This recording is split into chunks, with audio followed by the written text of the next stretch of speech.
Huntdown is a 2D action shooter by Easy Trigger Games and is engaging despite being their first release since the company's formation in 2016.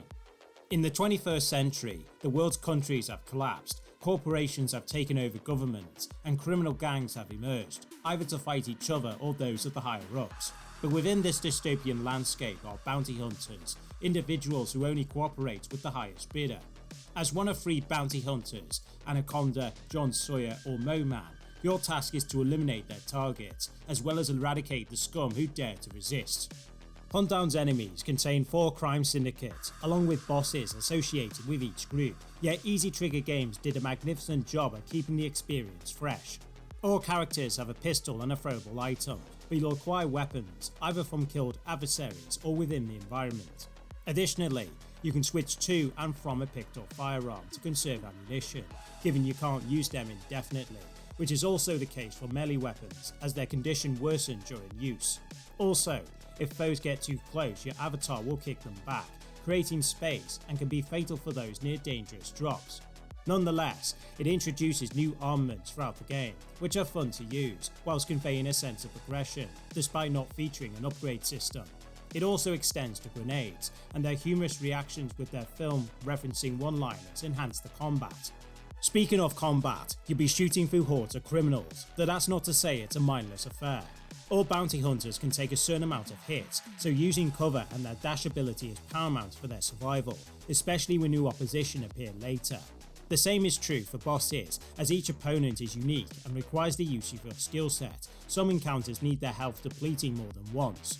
Huntdown is challenging, so it's fortunate then checkpoints are placed justly and you have unlimited lives, but for the most part, I didn't feel cheated since my deaths were my fault, instead of caused by daft nonsense. In any case, reducing a group of thugs into a pile of corpses while the protagonist spews out quips is no less fulfilling.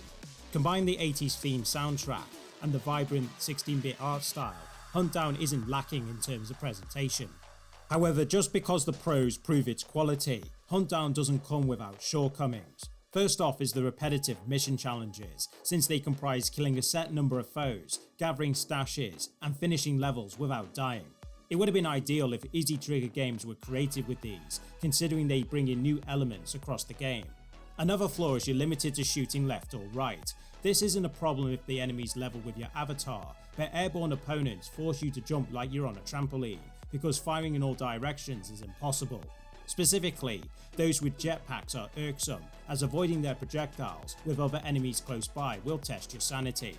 Huntdown does support 2-player co-op, but it's only offline, and the absence of leaderboards doesn't encourage players to improve, hampering its replayability.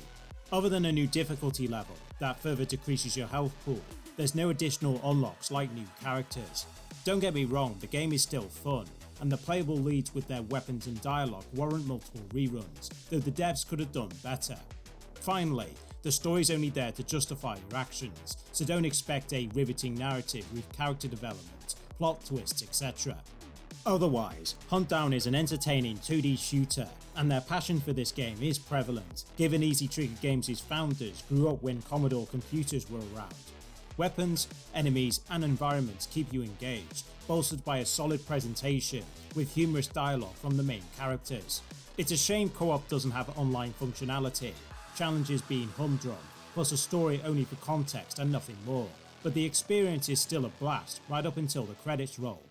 In short, this is a game you should